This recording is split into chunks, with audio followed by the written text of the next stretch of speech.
This is a matchup that's relatively new to Modern. The Bant Snowblade deck. We saw this one. It's been popping up on Magic Online for a little while. Harlan Fear was on a winning team with this. We saw some of this at the Players' Championship as well. Yeah, I was going to say, I think that, for me at least, the Players' Championship was where I really started to pay attention to this archetype. It put up reasonable results, but overall, I did not think it was that good. But Drake Sasser really putting on a show this weekend. Like, I have incredible bias against this deck because I don't think it can buy a game against Prowess. But it can definitely hang more with these other decks. So you're telling me that the Noble Hierarch deck is pretty bad? Creatures that die to Lava Dart are bad against Lava Dart. Oh, okay. Yeah, the Spell Queller deck is pretty bad against the Lightning Bolt deck, you're telling me? Can you believe it? Can you believe it? Can you believe it? You can only get this professional commentary here. Look, the only card in Drake Sasser's deck that has any game against Prowess is Oko Thief of Crowns. Everything else just gets dumped on. Right. Sasser was on the play, fetched up a breeding pool to 17 for a Noble Hierarch. Quite a bit better against Amulet Titan. That one's going to stick around. Who will win, Noble Hierarch or one snaky boy? 2 mana accelerators here from both players, but yeah, Dilks had the Tribe Scout. I think I would actually prefer the Tribe Scout in this spot, but a turn 2 Oko here is no slouch. Sasser here can actually just poof the Secure Tribe Scout to turn off that powerful ramping ability, and I would not be surprised to see that happen right now. Yeah, that is the play. It's going to be hard for Dilks to actually chop down the Oko next turn. It only attacks for 3. Doesn't have any real haste creatures or pump action or anything like that next turn. So Oko relatively safe for untapping, and that mana ramping is just completely constricted now for Dilks. And we'll see what Dilks can do about it. This card, this Oko Thief of Crowns. It's quite good. Have you seen this card before? Have you heard about this? This is actually one of the reasons I believe that many of the Amulet players have moved off of the deck. You know, some of it is just that the Urza decks are just busted and you should just play them. But I've heard complaints about getting your Amulet elked. Yeah, so I had very little Modern experience going into the SCGKN Winter Invitational last year. I ended up playing the Oko Urza deck with Karn the Great Crater in it. The Lotus Box guys brewed up on their Patreon. And the thing I found was that Oko was just exceptional against the archetype, because not only can you elk their mana creatures, you can elk their Amulet of Vigors, and you can even elk Primeval Titan, and you know, as long as you can beat the one hit of the getting the lands, turning the Primeval Titan to an elk is pretty powerful. Dilks advanced the mana a little bit with an Explorer. Sasser added a Birds of Paradise and a food token to his battlefield, as well as a Misty Rainforest. Dilks will attack the Oko again, Oko to 1. Now we see a Sousa for Dilks. And Sasser's going to fetch in response, this one getting quelled. Yeah, Spell Queller here is an exceptional hit for Sasser, being able to knock off that Azusa, one of the better targets for the Spell Queller. Dilks' deck also just doesn't have traditional removal spells, so it's going to be very difficult for him to get that Azusa back. So Spell Queller effectively, Mystic Snake for 3 mana. Pretty powerful effect. Sasser to 15 off the fetch. But the acceleration has been well contained. Now it's a question of finding a way to cross the finish line before things get worse. Now Sasser here can cross the finish line pretty quickly. Oko does generate a lot of power in a hurry. 5 damage coming across here. This is going to send Dilks to 15 and put him on a real clock. Now, Sasser also has the ability to chump block the elk if he so chooses, but I believe he's got Batterskull at the ready to put up a nice 4/4 blocker here to contain that 3/3 elk on the other side and keep that Oko nice and tight. Batterskull showing up here, like you said, making a germ. Want to be careful not to elk that germ. What happens if you elk the germ? This came up earlier, I heard. It becomes a 7/7, right? So it maintains the power and toughness modification, but loses the keyword abilities. Okay, even though the Batterskull is a separate entity that gives it those abilities? Layers, my friend. That is stupid. It's actually very smart, but it comes out looking stupid in complex situations. Right. Classic. Like most things. Classic Magic the Gathering right there. Just literally all aspects. That's the perfect descriptor for Magic. Right. It looks really dumb, but it's actually really smart. You might throw me in the trash can. You might steal my lunch money.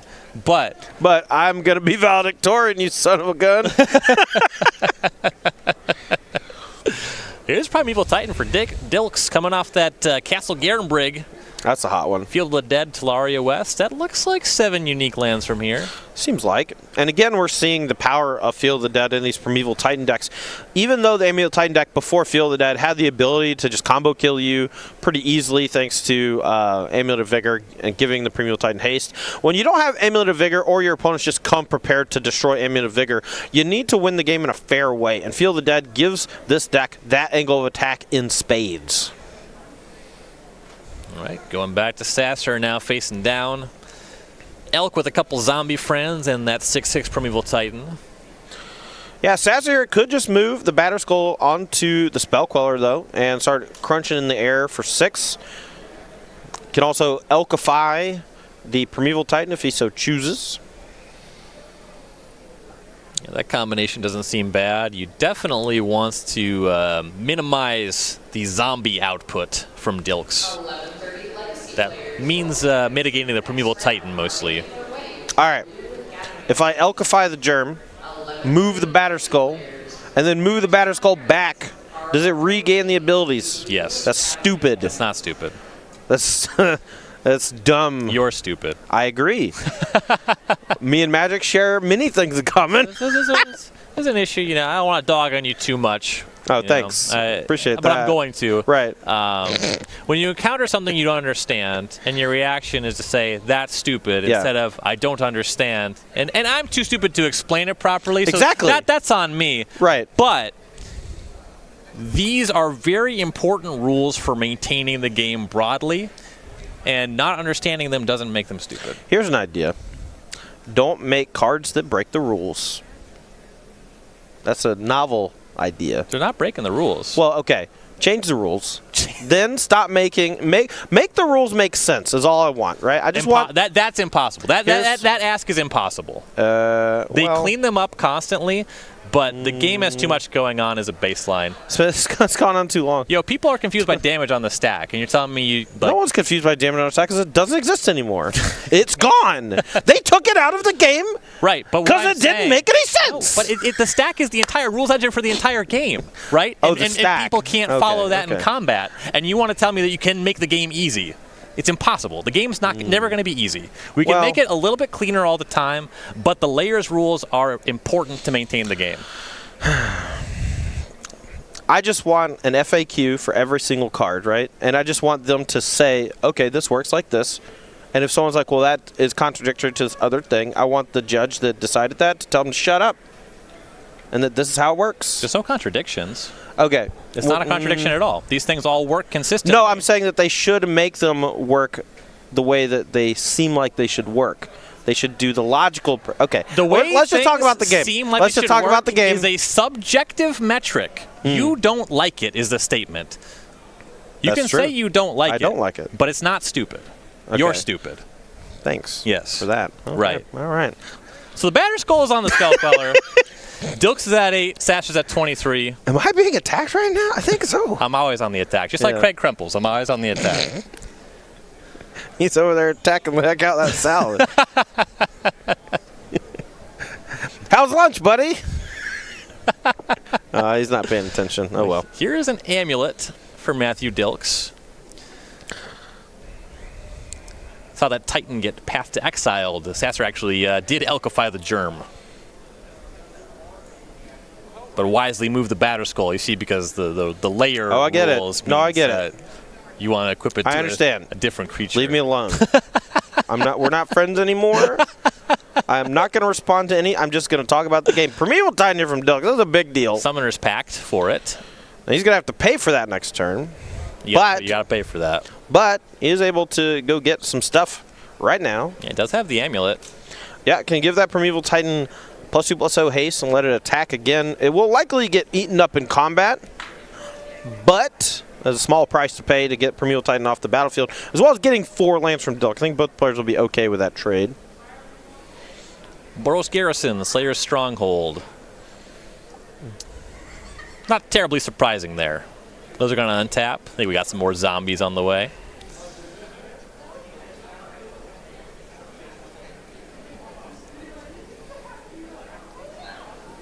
How is Matthew Dilks going to deal 23 damage before he takes 8? That's what he's got to figure out. He's got to probably deal more than 23 damage just because of the lifelink from the Batter Skull equipped to the creature, giving it lifelink, a separate ability from a separate card attached to the card. That is the text of the card. God, I'm so mad. I'm so mad it works like that. I couldn't tell. This is Crystal Slipper all over again. I love Crystal Slipper. I know you do. Because you don't like storytelling. You don't like good storytelling. You like practicality. A good story is practical. That is untrue. A good story makes you feel things. Oh. And we all know you don't like to feel stuff. What is that like? I don't know. I guess I've never heard a good story. Yeah, that's probably true. You're from Minnesota? I mean, stories brought... hey, hold on. Hold on. Well, you got Johnny Appleseed up there. You can dog on me all you want. Paul Bunyan, ever heard of him? Have. Yeah, he skated around with butter on his feet.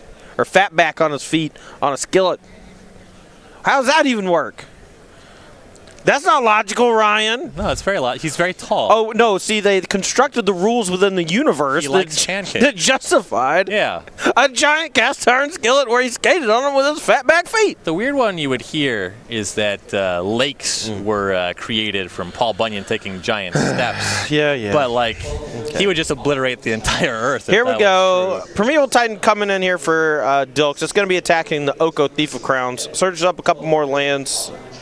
Those untap. Bounce land trigger on the stack with the Talaria West. Oko can transmute that to go get Pact of Negation, another Summoner's Pact. I don't know. He knows. I don't know. There's a lot of stuff going on. We're over here talking about Paul Bunyan. True that. Paul Bunyan almost as tall as Primeval Titan, fun fact. But yeah, Dilks got to go for this Oko here. He wants to find a way. He would love to maintain the Primeval Titan. That's not going to happen, though. These Elks getting in the way. How big do you think Paul Bunyan would be if he was a Magic card? Creature stats? Yeah. He's probably like, Croson Cloudscaper's like a 13/13. That's a mutant. So, like, not quite that. But like a Croson Colossus, like a 9/9 or a 10/10. No. You really think he's just larger and in charger than Primeval Titan? Primeval Titan's literally crunching through trees and stuff. Well, he wouldn't have a text box. It was just 10/10, no abilities. I mean, I'm pretty sure you'd have to have him make some food, right? Right? No, he would have to ETB. Food. ETB has to eat all your food. Oh, yeah. ETB, eat all your food and create a blue ox. All right. Now we're talking. What if we just reskinned Urza as Paul Bunyan? Gas. That would make me like the card more. Yeah, same. So we got some more zombies for Dilks. He's going to go exploring. Radiant Fountain puts him back to 10.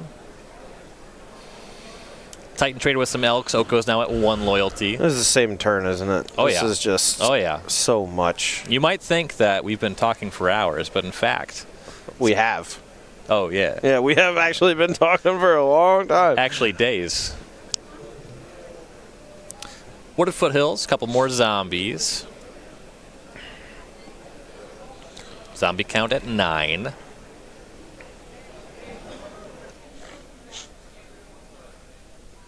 Dilks is being rather deliberate here in this turn, but it's also just an outrageously complex turn because he's tutored through his deck multiple times, had a ton of micro interactions happen, and still has effectively a tutor left to play. And there it is, Talaria West transmuted. This deck is just... Watching Dilks play fast, right now he's playing about the speed that most people play. And I think that that's because this is just a really tough spot. And he just wants to make sure that he can leverage every advantage and try to eke out the victory in a spot where he's not that likely to win, I don't think. So, in order to do that, playing a little bit more slowly, but I think that's okay. And I think that just... I was going to say that it's just impressive when he plays fast. Is what I really wanted to get at. Last week, we watched him play a lot on camera, and he just was... Cruising. Lightning. He's got about 1 billion reps. Yeah. Matthew Dilks would be a good tall tale figure. Yeah, he doesn't talk much, and he just smushes everybody. Did you already tell the quote from last week? Yeah, it's a nice one. Who was it looking at the? It was Corey, right? Corey's playing against Dilks. Yeah, Corey Baumeister is just like, oh, cool. So are you? So it looks like he's looking at deck list in the top 4. And he said, "Oh, this looks pretty stock." And Dilks says, "I'm the reason it's stock."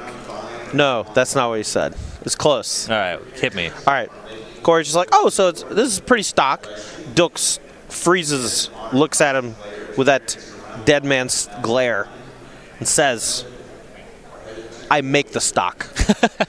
I am the one who stocks. And that's how you tell a story, Ryan. That's how you tell a story. Hit me with some Alabama tall tales. What are the legends of Alabama, Todd? I don't know, dude. I tried to get out of that place as quick as possible, to be honest. We had Paul Bunyan, too. We had Johnny Apple. We had all that same stuff, just the wild frontier of the United States of America, you know. There was no, like, Alabama boogeyman. We had that YouTube video about the leprechaun. I don't know if you remember that. I have no idea what you Everybody just said. see leprechaun say, yeah. About to get a backhoe, uproot this tree, and get the gold. Oko is going to alkify the Graph Digger's Cage. Spell Queller rumbles across. Dilks to 3, Sasser to 30. I don't think you can, like, nothing on YouTube is a tall tale, all right? That tall tales are spread by word of mouth. John Henry, tall tale. All right. Hammering against the machines. John Henry Irons. Did you know that the character Steel from the Marvel Universe is based off of John Henry? I did know that. Movie with Shaquille O'Neal back in the mid-'90s. It was a simpler time. Yeah, better time.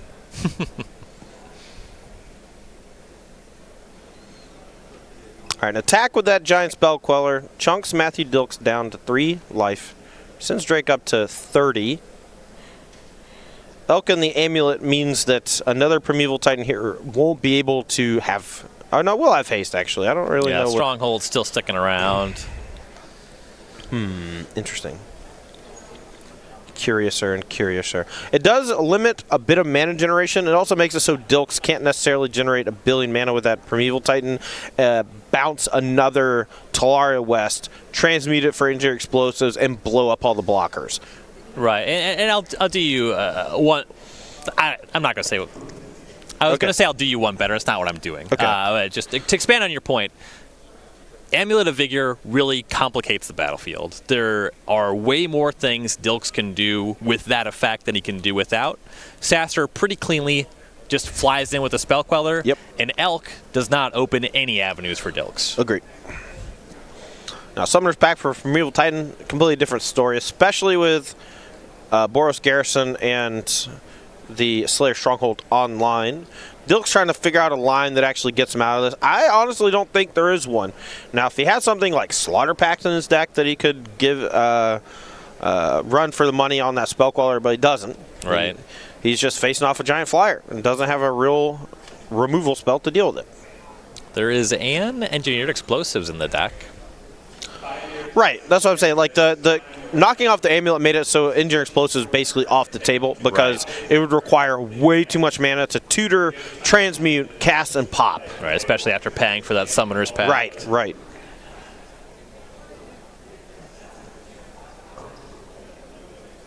So there is Primeval Titan. Dilk's going to see what he can do. It's like Vesuva and Selesnya Sanctuary. Well, this is actually interesting. I was going to say you could copy Radiant Fountain with the Vesuva, go up to 5, bounce the Vesuva, maybe finds a way to play a couple more lands via Azusa, Lost with Seeking. I believe he bounced the Radiant Fountain proper. Okay. And I don't think he's played... Oh, that should do it right there. Dilks, I did not think was expecting another Path to Exile. I think that's going to completely blow up his plans. He can replay the Radiant Fountain. Only goes up to 7, but that Spell Queller is going to be attacking over for 7 things to that Noble Hierarch. It goes to haste up the Titan, gets caught by Path to Exile, and there go his cards. Drake Sasser going to be up a game over Matthew Dilks. And you're seeing really the strength of Sasser's deck. Has a small amount of interaction, but really, you know, the Oko early, the Spell Queller on the card, as well as a way to give it a big boost taking down what seemed like an outrageous draw from Dilks pretty handily. Players go into sideboard here for Matthew Dilks. 3 Dismember, 3 Mystical Dispute, 2 Beast Within, a Tectonic Edge, another Radiant Fountain, another Engineered Explosives, another Field of the Dead, Reclamation Sage, Remnant Excavator, and Tireless Tracker. So I think he does want to get a bit more interactive here. I like the Dismember. I like the Mystical Disputes a little bit, although Sasser's list is not that heavy on the blue stuff. It does have Spell Queller, a little bit of other counter magic, but mostly it's a one-mana way to deal with the Planeswalkers. I think that is worthwhile. I don't love Beast Within, but if it's not coming in here, I don't know what's coming in against. You know, I mean, maybe you just want it for the mirror so you can knock off the lands. That's about all I got. Engineering Explosives number 2 probably comes in. Field of the Dead number 2 probably comes in.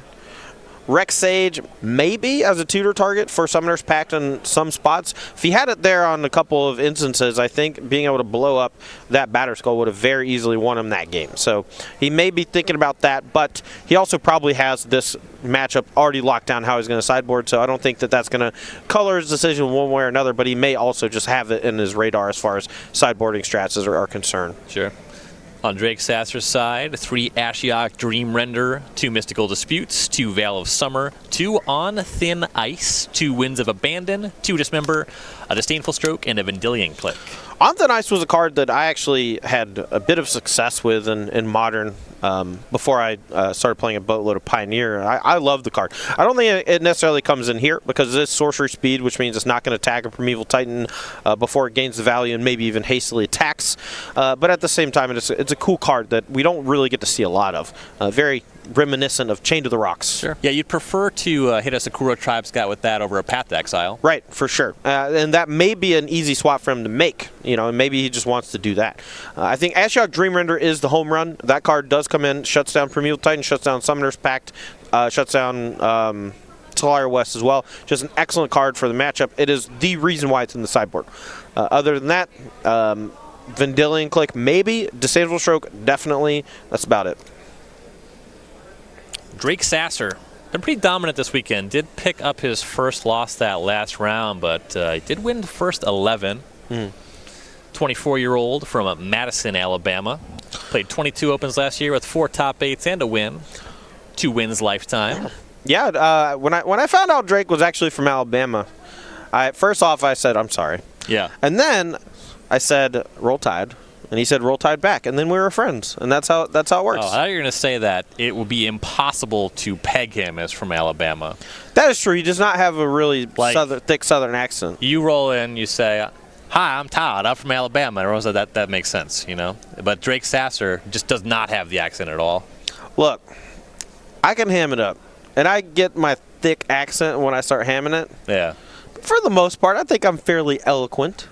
It's hard to tell that I have an accent when I start talking like this, right? I believe that you believe that. Wow. Yeah. Okay, no, Mr. Overturf. Accents are tough to dodge. You can't really ditch them, you know? I mean, you say that, but... I do. You do. You did. Yeah. Those are words that came out of your mouth. I will continue to say it. All right. I don't know. Maybe I just hear you ham it up a lot. I do ham it up a lot. I can't forget it. Well, especially when I'm streaming. Yeah. Yeah. Especially when I'm doing commentary. And those are like the 2 places you see me the most. True. Or at the bar. Or at dinner. Where you're probably hamming it up. Where I'm also hamming it. Yeah. Maybe I just always ham it up. Yeah. Maybe I just always have my accent. Unless I'm thinking about it and I try not to. It's like Sasser's taking a mulligan here.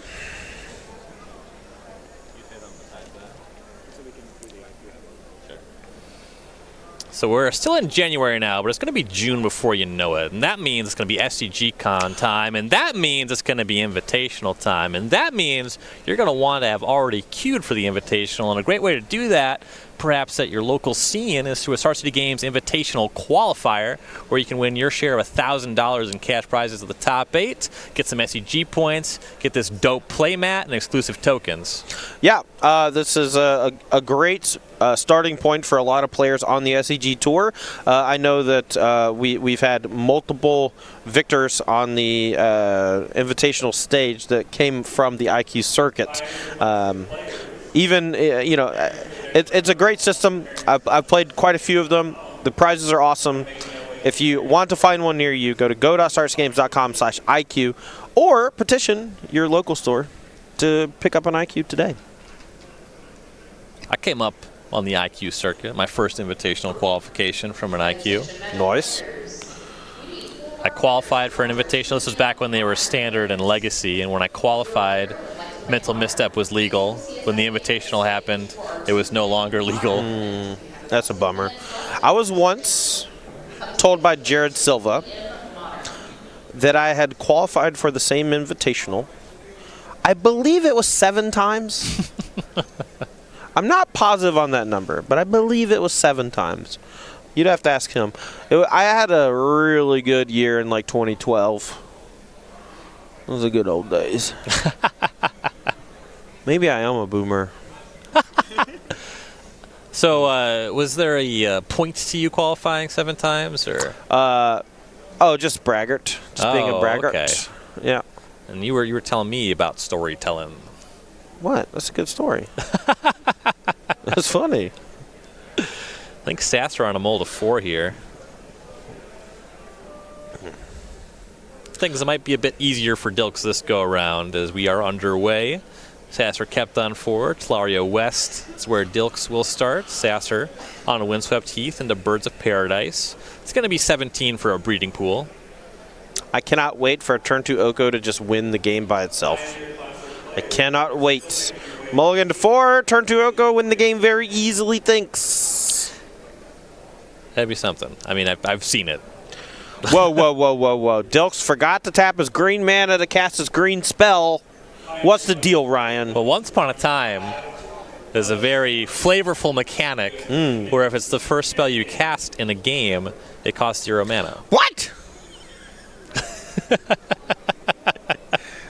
Sousa Lost But Seeking picked up off of Once Upon a Time. I'm sorry, it's just wild to me. Feels free like spells? Free? In 2020, we still have free spells? I just imagine little Timmy holding out his hands, being like, please, sir, may I have a free spell? But you never hammed it up. But you never hammed it up. You know who didn't have much ham? Tiny Tim. Jeez. That is... That's because it was goose. Goose in every pot. Nice Christmas goose. There it is, yeah. All right. Yeah. That's more wholesome. Turn 2 Vendilion Click from Drake Sasser. I'm sorry. We know about an Asusa in Dilk's hand, and now we know about a Mystical Dispute. Say goodbye to the Click. Yeah, but this is going to keep Dilks from actually being able to cast the Azusa this turn, I think. That is my understanding. Here's a Forest and a Sakura Tribe Scout. That one's not bad. No, it's actually quite good because he didn't have much else to do with his mana this turn. I'm pretty sure he actually picked up the Tribe Scout for the draw step. So a pretty nice card to follow up here. Was able to use all 3 of his mana this turn with Dispute, Dismember, and Tribe Scout. Dismember takes care of the bird, Dilks to 16, and Sasser is just going to follow up with a Sword of Feast and Famine. Sword plus lands, not the most impressive battlefield. No, but he did mulligan 4, and he's just trying to figure out a way to cobble together a victory. So I'm not going to, hold it against him or anything. Oh, yeah, I mean, you cast it, but then what? I don't know. Find a creature? Yeah. No, that's his plan. Also, what in the hell is Sasser playing Vendilion Click for instead of Brazen Borrower? Have you cast Brazen Borrower? Well, he wants to look at target player's hand and select up the 1 card to put on the bottom of that player's library. Clearly. And also block, I guess. All right, Vesuva comes down, copies Simic Growth Chamber. Another land return to hand, and Tribe Scout going to get in here instead of playing a land. Yeah, well, Asusa's kind of got the land thing covered now. Sasser to 16 from the Beats. It's a tie game, 16-16. Yeah, everything's even. I think there's a lot of occasions in Magic where players have a tied life total, and you really get to see the disparity in advantage in different ways that aren't exactly tied to life totals, and it really showcases how little your life total actually means until it hits 0, you know? Right. And I think a really hard lesson to learn is that I've played games where one player ends on 1 life, and I would not describe the game as close. Oh, for sure, especially for decks that are great at using their own life total as a resource, not just for taking a couple attacks from the opponent or soaking a couple burn spells or stuff like that, but more so just having cards in their deck that literally spend life to gain an advantage. We saw that with Barich's Yawgmoth build, sacrificing life points to draw a bunch of cards and kill a bunch of creatures.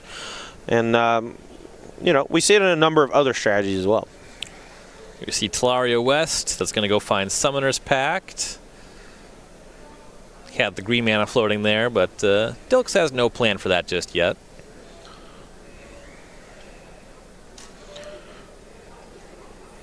Sasser going to play an island and pass. Now we see the Tribe Scout doing some work, puts in Breeding Pool. Now Sasser could have some sort of flash creature here. I think Spell Queller would be ideal as a way to stop the Summoner's Pact, as well as give him a body for the Sword of Feast and Famine, but doesn't look like he has it.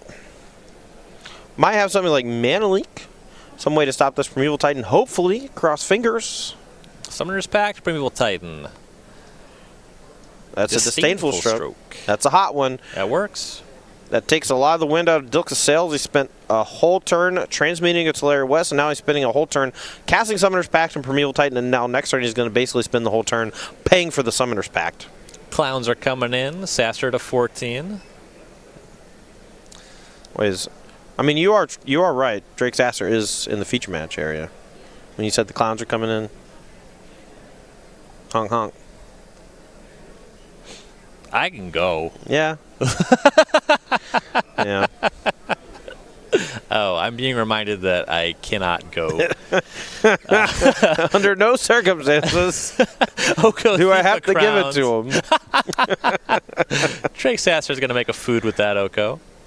Yeah, it's going to be hard for Dilks to chop it down. He has to pay for Summoner's Pact. He can only attack it for 2.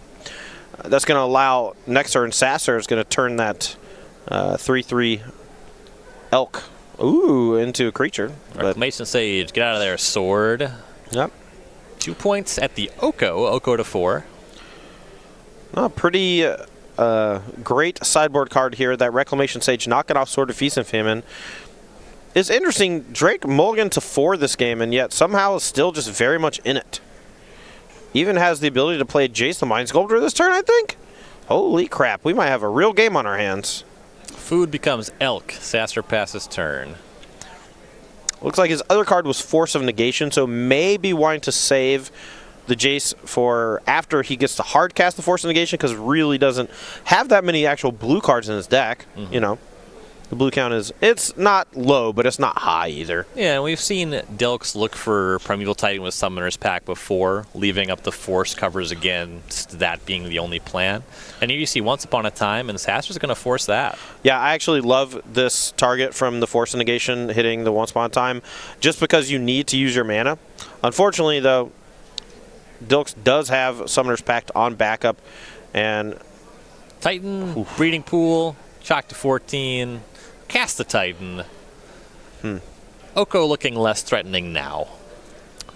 This is that point in Mad Max Fury Road where he just points up and goes, that's bait.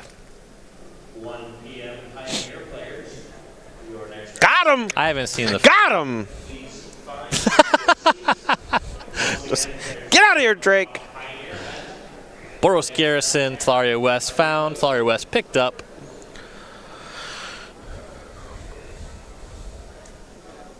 I don't think Field of Dead is quite turned on. That's one of the downsides of Field of Dead in this deck. Got 2 Breeding Pools and a Vesuva copying one of your own lands. Right. Now, Vesuva is technically its own land, but when it's copying something on the battlefield, it counts as the thing it is copying. So 2 copies of Simic Growth Chamber, 2 copies of Breeding Pool, 1 Boros Garrison, 1 Forest, 1 Field of Dead. Just short. Next turn, though, should be easy. Over to Sasser. Elking that Titan. Still got some work to do. Here comes Jace the Mind Sculptor. Maybe he can help. You know, they used to say Jason Mind Sculptor was greater than all. And I don't really think that anymore, you know? Arguably the second best Planeswalker of all time. I don't even think it is anymore. Hit me with your number 2. Chandra, Torch of Defiance. All right, I strongly disagree that Chandra's as good as Jace. That's fine. All right, he's going to be a brainstorm from the Jace. Further respect to formats. Jace broke Standard. That's fair. Chandra was outrageous when it was in Standard. Right now, all the formats where Jace is legal, I think it's actively bad. Yeah, I mean, Jace is pretty vulnerable to Elk. I mean, it's pretty vulnerable to creatures. True. Creatures have gotten a lot better since Jace showed up. Not to say Jace is bad. I think it's pretty good.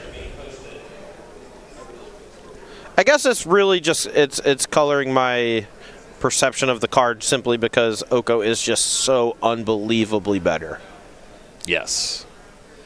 I mean, there was a time where it wasn't just Standard. You know, Jace was just nonsense and extended as well across a multitude of decks. Yeah, it was also Legacy. Busted in Legacy. It was banned in Modern for 6 years or 7 years or whatever. And someday, Oko will be banned in Modern for 6 or 7 years. Yeah, 7 years from now, it will be banned in Modern for 7 years. That's true. All right, so Jace Sorry, is down. starting tomorrow. Starting tomorrow. Right. Not today. 6 years, 364 days, and I don't know, 12 hours, whatever I don't know, whatever. So you don't want to get down to the day because you got to do leap year math. Oh, yeah, not doing that. Summoner's Pact here for another Primeval Titan, and Dilks doing that while the shields are down from Sasser, so he can't use Force Negation without having to pitch a card. Chandra, Torch of Defiance is just something that I've been playing with a lot lately. I know that it's not better than Jace in a vacuum, right? If you put both of them head-to-head, Jay's going to win like every time. But if you give me the old Planeswalker damage rules, Chandra's pretty damn good. Oh, I'm not saying Chandra's bad. Jace is just egregious. You're right. All right, let me actually think about it. Because I think there's arguments for Narset. All right, so here's a hot take that you would not expect from me. The tick-down Planeswalkers aren't Planeswalkers? No. They're enchantments? No, it's okay. with regard to my ranking. All right. Literally everybody's best Planeswalker of all time list is disrespectful to Gideon Ally of Zendikar and Elspeth Knight Errant. I agree with Gideon Ally of Zendikar, disagree on Knight Errant. Those cards are very close. I have had an Elspeth Knight Errant in my Legacy deck, top 8ing opens multiple times in 2 different archetypes. I have a great amount of respect for Elspeth Knight Errant, but I also think that if Gideon Ally of Zendikar just existed back then, it would have been in my deck 100% over Elspeth. There's some weird meta considerations for the mirror, where Elspeth is really good at cutting down Gideon. There's also, well, this was actually before True Name Nemesis, but even after True Name Nemesis, I think giving stuff flying also has a bit of utility to it as well.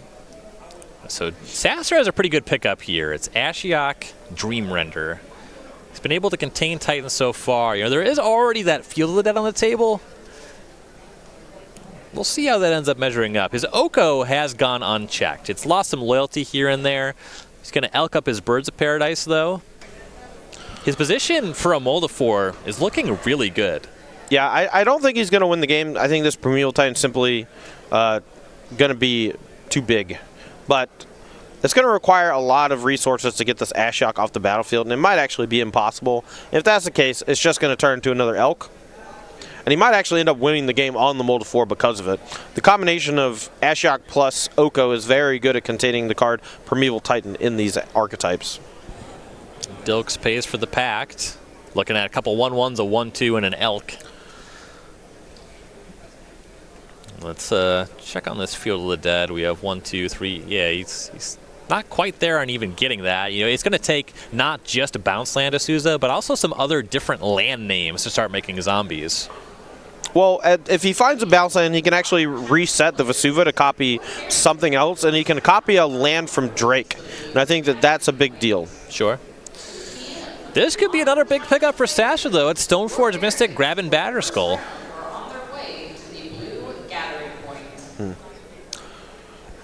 So I take it back. I actually thought that Dilks was going to be able to take this game, but the more I examine the board state and think about how the next few turns are going to play, I actually think Drake has this almost completely locked up. I don't think Dilks' deck is. It is capable of getting out of this. It requires naturally drawing and injuring explosives to blow up all the 3-mana planeswalkers. So that's maybe what he's drawn toward. He found a Beast Within for the turn. What? That one's going to be a big help. What? Ashiok down. Sasser does get a 3/3.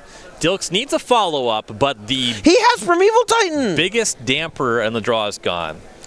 He had Primeval Titan from the Summoner's Pack 2 turns ago, and it was stifled from the Ashiok, and now it's just completely unlocked. That's going to unlock Feel the Dead, and now I'm on the table. Oh, wow. We're still using that beast? Oh, come on. That's like 8 years old. It's 7 years old. It might actually be 8 years old. When was Grand Prix Miami? I think there's been many Grand Prix Miamis. Well, the one that mattered, like, where my token debuted. That's the one I want to know. It's either 2012 or 2013. Titan's gonna go find a Rot Farm. We got some Boros Garrison Slayer Stronghold action going on the Titan. Attack with that 8-power Titan and that Elk coming at the Oko, trying to clear that one up too. Titan's gonna go a searching.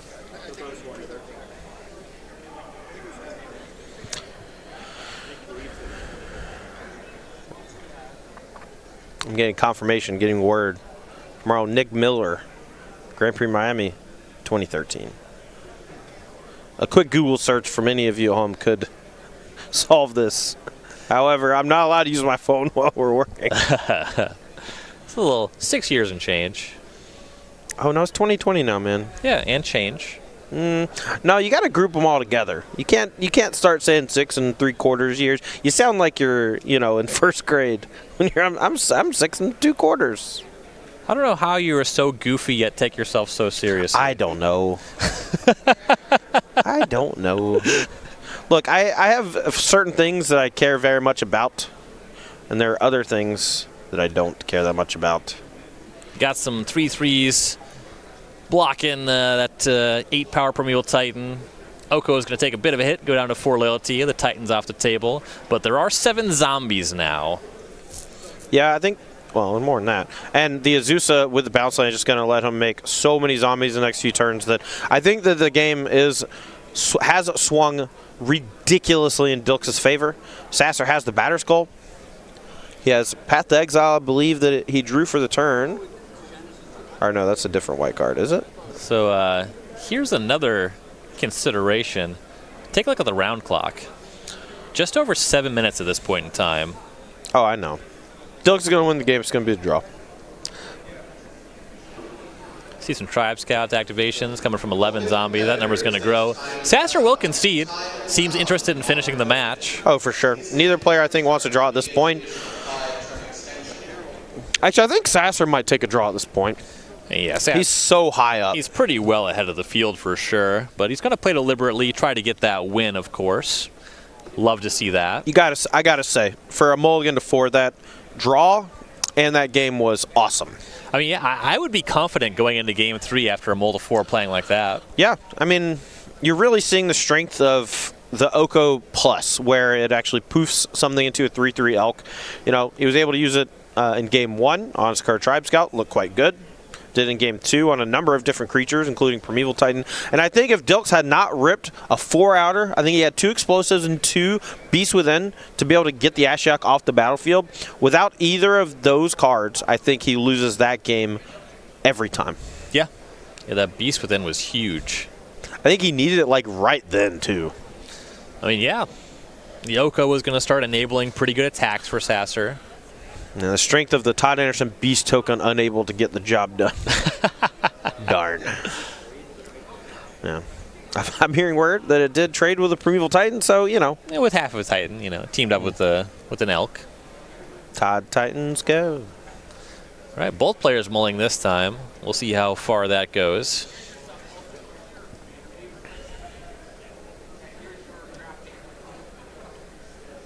The Bant Snowblade deck. Got a lot of interchangeable parts, different threats. Obviously, like the turn 2 Oko is the prize, but Even just having like Stoneforge Mystic is a really good start. You want a little bit of disruption, so a little bit more generic in what it's looking for, whereas the Amulet Titan deck is just trying to get to 6 mana and a Titan. Which of these decks do you think is favored by a double mulligan? Probably Dilks, just because the 2-mana lands seem exceptional at undoing mulligans. Whenever I played the original Ravnica draft format, those bounce lands were always a huge factor in recouping lost card advantage from mulligans. It made mulligans effectively, irrelevant, because every land you played generated an extra card. Okay, both players keeping on 6. We will have Sasser on the play. Windswept Heath, going to go find a source for Noble Hierarch. Yeah, you're going to see both players picking up the pace significantly here, especially in the early turns, as they try to jockey for position, get a foothold in the game, and try to close the match before time runs out. The find was Breeding Pool. Sasser's at 17.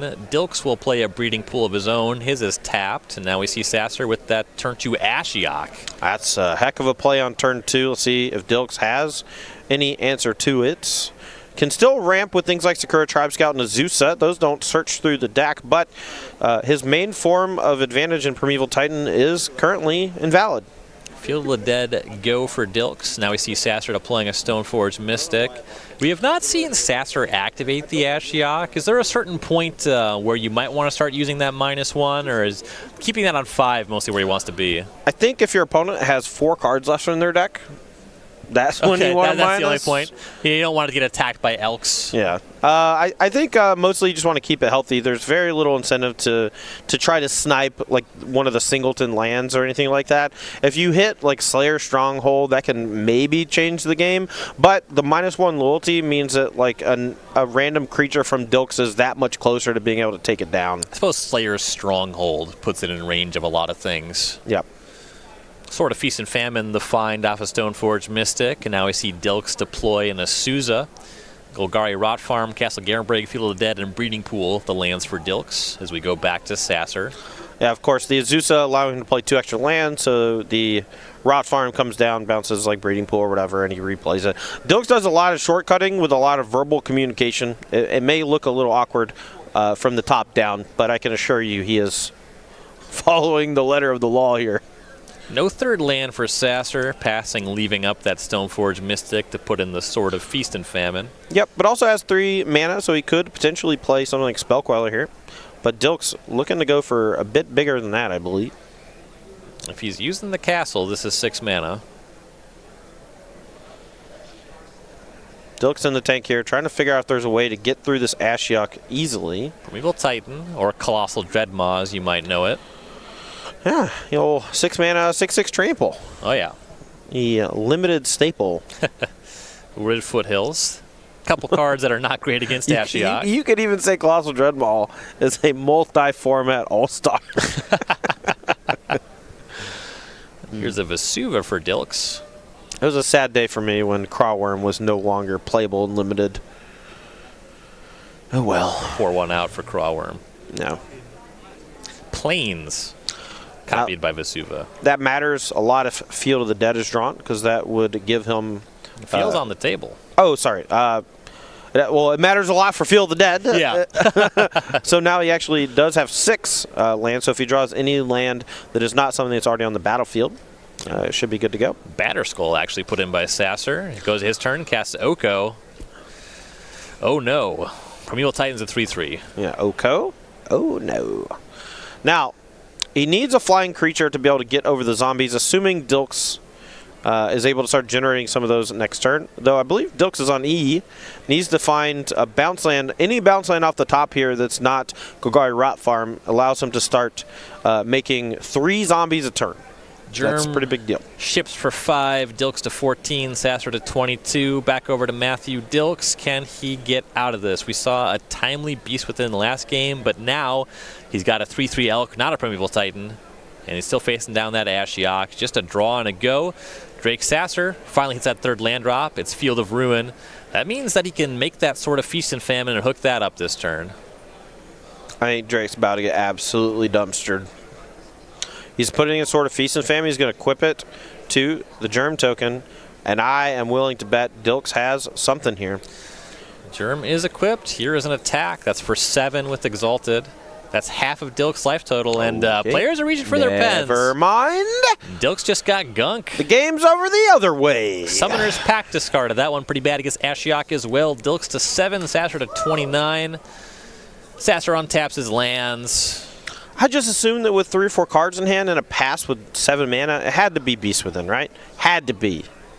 Turns out that it's all Summoner's Pact. Sasser has some cards that just invalidate cards in Dilks' deck, and oh, great. That's what we're looking at. Ashiok, the 2019 equivalent of Blood Moon. Love it.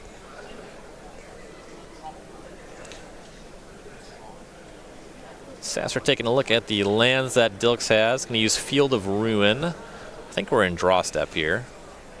Now this is a weird interaction because Ashiok shuts off searching, but it doesn't shut off searching for cards that you use against your opponent. Unlike something like Leonin Arbiter, this Field of Ruin, if it does kill Field of the Dead, will allow Dilks to search up a forest. So Field of Ruin on Field of the Dead. As you mentioned, both players finding lands. Snow-covered forest for Dilks, island for Sasser.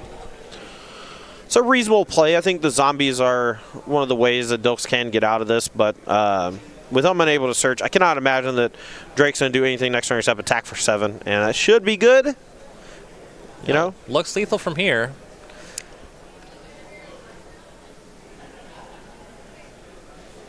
All right, we go back Sasser's way unless Dilks has an effect here during the end step.